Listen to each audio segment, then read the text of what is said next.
Well, good evening or good morning, folks. This is another fun-filled edition of the Other Side of Ropes. This is the now video column pertaining to wrestling or professional wrestling from a wrestler's point of view. Hence the name, The Other Side of Ropes. And for those of you who don't know who I am, my name is Red, aka wrestling under the name Shaka, sub moniker Black Magic, as opposed to Crimson Assassin. But that's neither here nor there. The only reason why I go through that little silly banter is because of the fact that, one of the things that a lot of people get on about and prattle on about, especially in our fraternity or our subculture, whatever you want to call it, is well, background. It's pretty very, very significant, important thing. Background. Like most of us say we know who our father is, but unfortunately, we forget one thing. Now, me, I know my dad.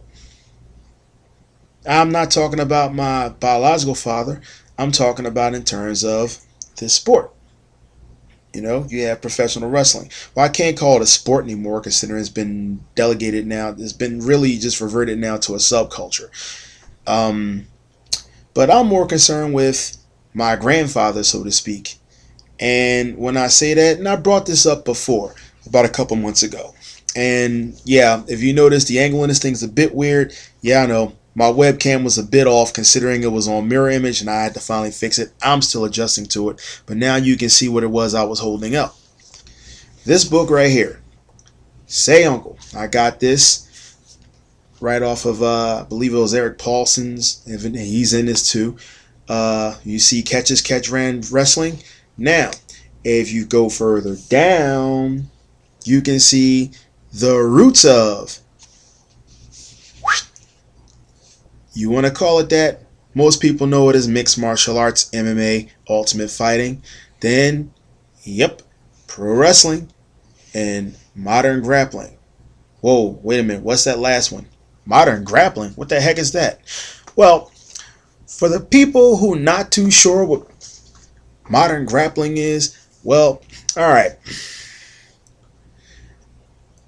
I've mentioned these competitions before.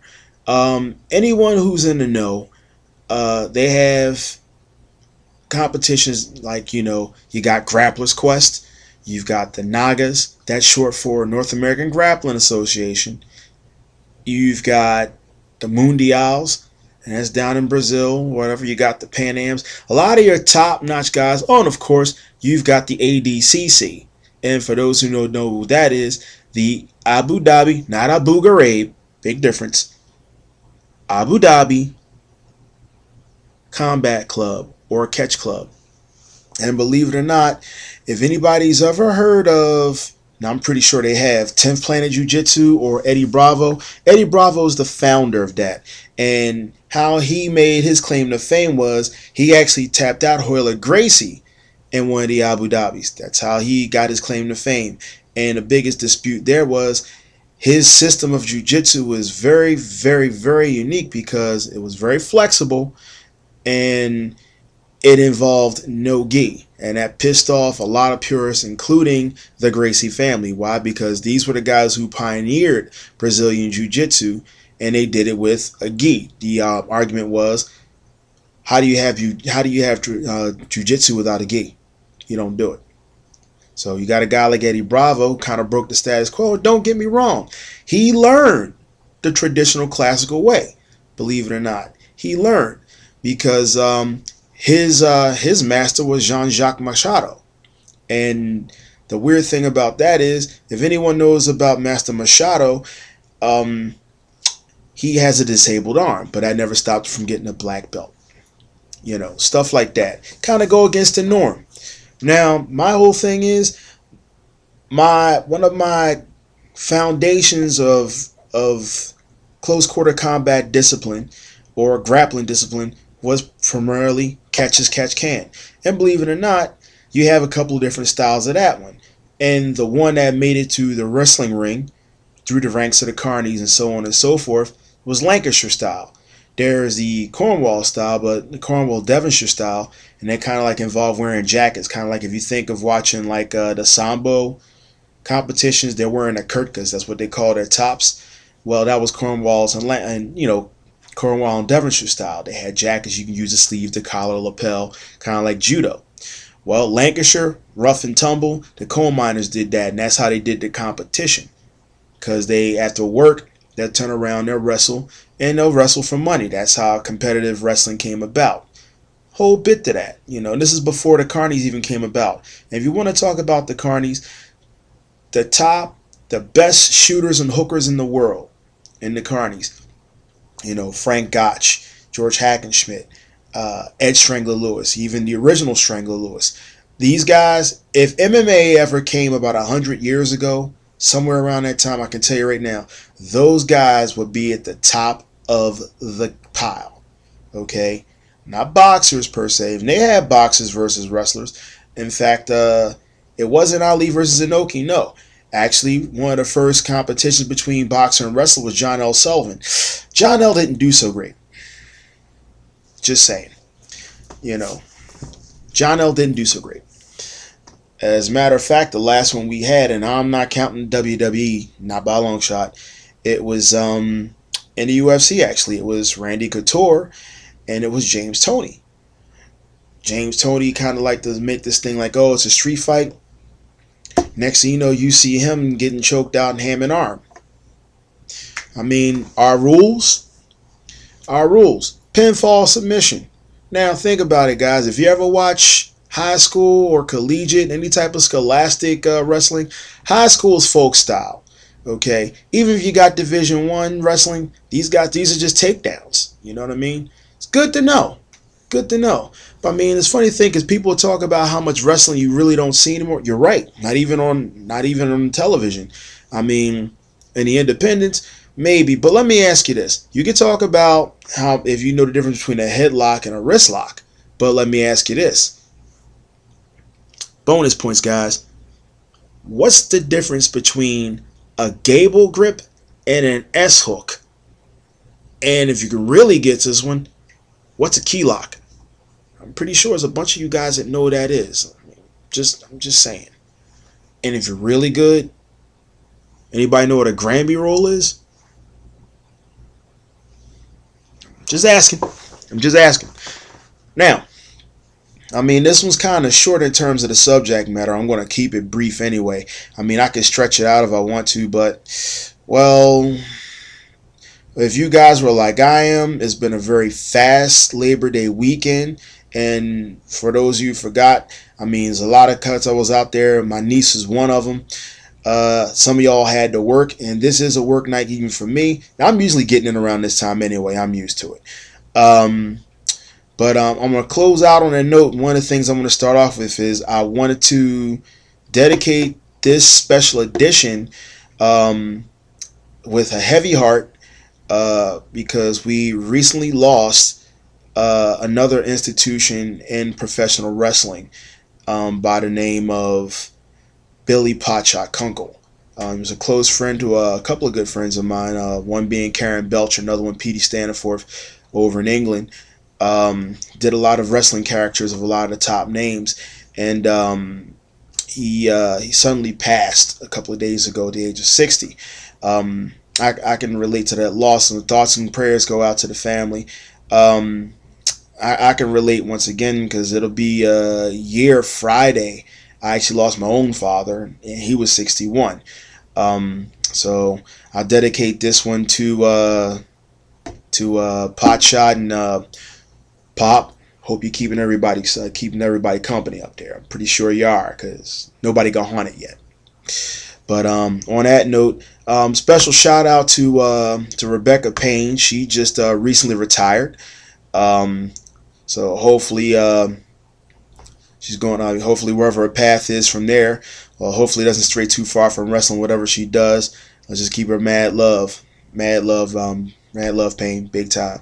The rest of you guys, Johnny Logan, my partner over for Top Rope Radio. I'll see him in about a week. Jesse Logan. Hold Oh my gosh, I'm having another darn brain cramp.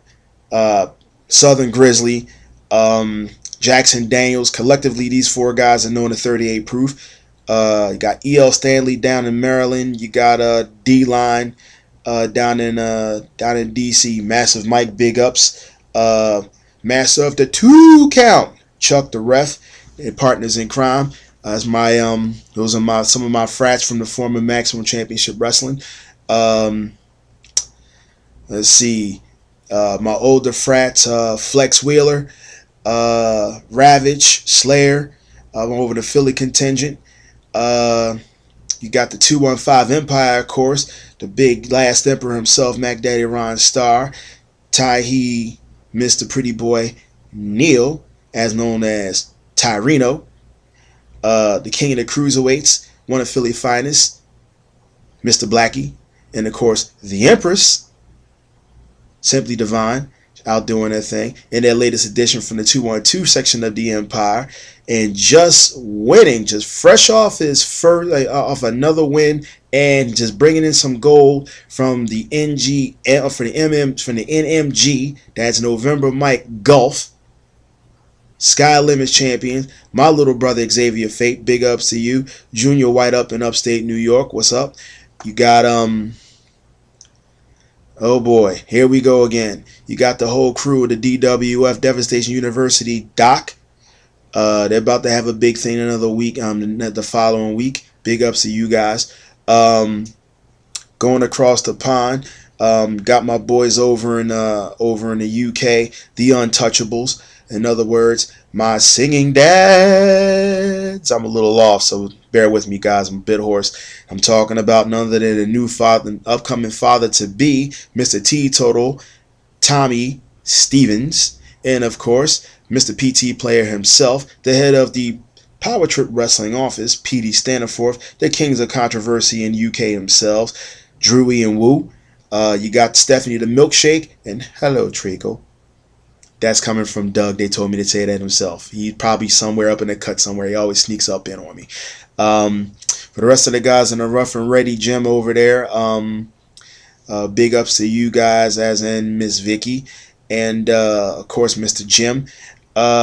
Over in Belgium, my Belgium crew, Mr. Bull, Laurie, Jack Demento, Thorax, Wendy Alossery, Homeless Tom, Dr. Gangrene, all you guys. Inderdaad. My boys over in Holland. My possible hypothetical twin, even though I'm a bit older than he is, Andrew Effin Patterson, Ricky Bushido, Tommy N, and Destructo. Big greats to you guys. Big greats to my crew, my family, my frats over in Deutschland. The Voice, Rick Valentine, Burn Lawrence. You got a package coming, buddy. I'm not going to say how or when, but you know what I'm talking about. From WrestlingDonkeys.de. Marcus Ivanko with Wrestling Fever. My boys over in the Berlin.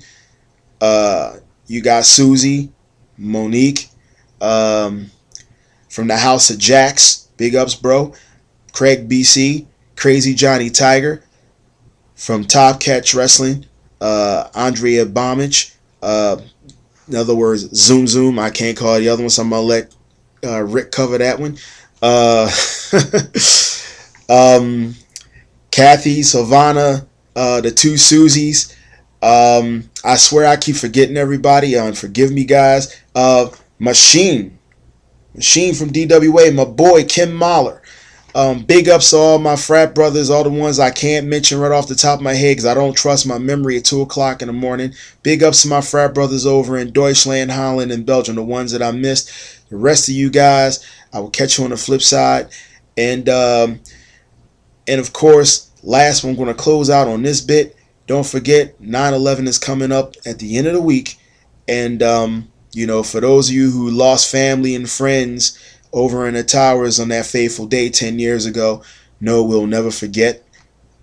And on that note, ladies and gentlemen, I will see you next week. And I am out. Peace.